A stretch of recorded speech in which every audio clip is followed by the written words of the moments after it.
Okay, now let's animate the rocket's antenna. So to reinforce the idea of the rocket moving through space, let's animate this antenna to support that action by overlapping what the rocket body is doing. So as the rocket moves up,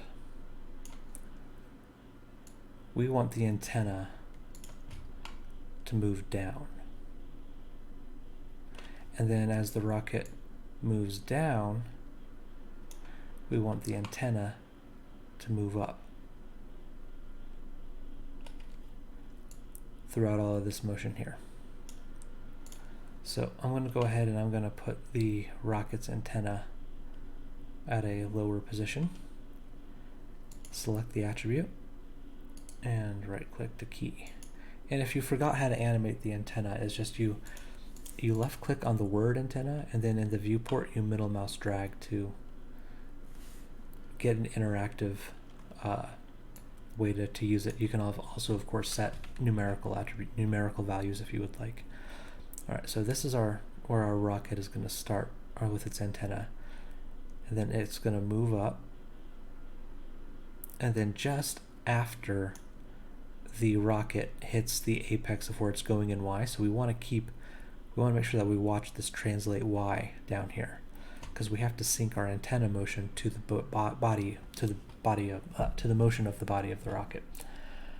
Okay, so as the antenna goes up, as the body goes up, the antenna comes down. And I moved the time frame on that so that it occurs what looks like 2 frames after. Yeah, 2 frames after the rocket reaches its peak on Y, the antenna reaches its peak. So now the antenna is trailing the rocket. Alright, so now as the rocket comes down, I'm going to go 2 frames behind, 2 frames ahead of when the rocket reaches the bottom of its Y translation. And I want to raise it, have the antenna come up.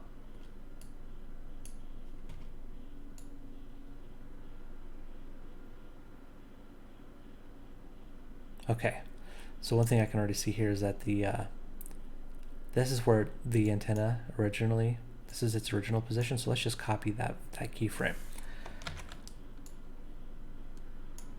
Or copy those values rather. So it's at 82.877, we'll just call that 83. And then we'll just put 83 here as well.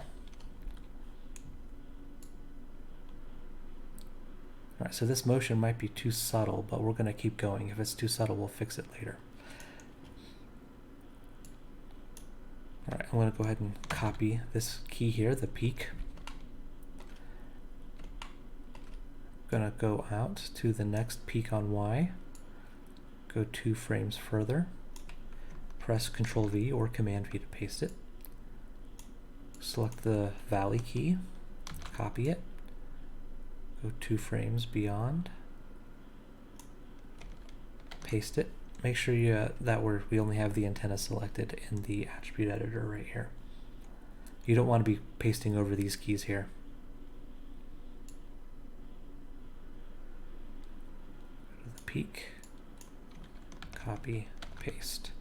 And then I'll just go to the next peak just to show you the quicker workflow, right? Instead of going back and forth. All right, now go back to the valley. Go to the first valley on Y that doesn't have a keyframe 2 frames after. Oops. Didn't copy that keyframe. Now I copied it, and now I paste it. I'll go to the end here, and then pick 2 frames after, same deal.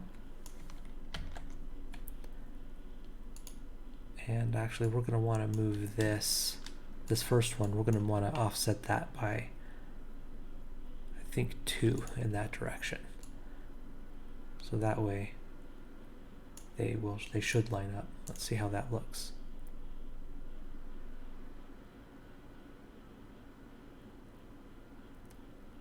All right, that's looking pretty good in my viewport, and that's what I'm going to have to go with here, because my older SSD drive is not liking this. Let's try one more play blast.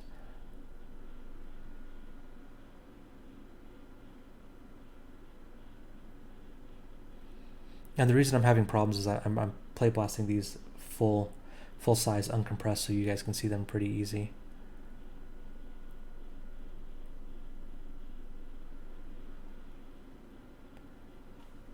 Yeah, that's dropping frames. I'm just looking at the amount of time between valleys here. Okay, yeah, that's definitely kind of dropping frames. All right. So that's looking okay. I think it might actually be a little extreme, so I'm just going to select all those keyframes, press R to scale them, and then I want to hold shift and click and drag down. No, that went left to right. It's not what I wanted. Down. There we go. So I can kind of compress the values a little bit, flatten the amount of change. Okay, maybe that was too much.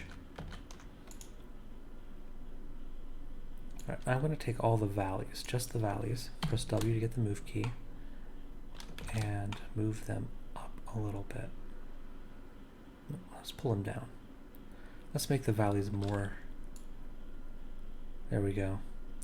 So before, I thought that what I was looking at that was annoying me was the, let's undo that, the antenna, when it was tracking with the rocket, like it wasn't extending a lot. It was a very subtle movement. And remember, exaggeration is another one of those principles.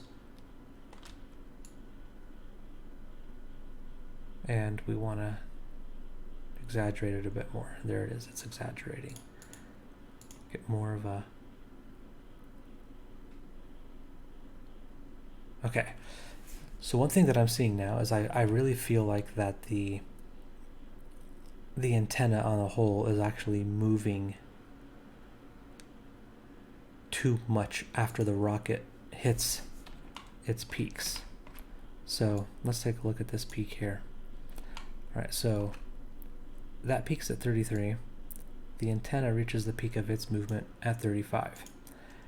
That's only 2 frames, but I feel like it's too much, so I'm just going to shift it back by 1. All right. Yeah, these are all done by 2. So what I'm going to do is I'm going to select all of these keyframes and then just shift them back by 1. So to determine how much 1 is, I'm going to go to with my marker, I'm going to line it up with the valley here, and I'm going to move it forward just 1 frame to frame 58.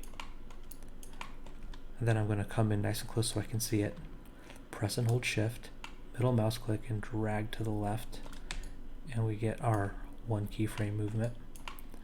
Now I'm going to look at the rest of these. Okay, so 79, 80, just double checking and making sure it worked. I know it did, I just want you guys to see how you would check that.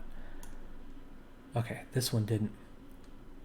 This one lined up perfectly. Okay, I did this one. Nope. That one's right. That one's right. Just this one. I must have messed that up. Alright, just shift him 1 to 130. Alright. Okay, now I'm going to play it. Yeah, even though that's just a 1 frame difference, I think that's actually quite a bit better. Now you can, if you think that you can make it, there are scenarios where having the overlap occur over more frames than just 1 works. In this particular case, 1 is fine. One works really well. And the other thing that I want to draw your attention to, so I'm just going to let this play while I talk about this, is there's another principle of animation called arcs that we're not really going to do too much with due to time constraints, at least not right now. but we can see it at work here. So the way that the antenna bends, that bend tool it bends on an arc, and we've set up the arc to be, you know, at the base, at this antenna base. But that's just one of those principles, is that it's better that if your stuff moves in an arc as opposed to a linear fashion, right? So right now our antenna moves in an arc. It's not moving in a straight line back and forth. That's one of those things that we're kind of getting for free because of the way we set up the antenna, but it's an interesting thing to point out. All right, that's pretty good. We'll talk about editing tangents in the next video.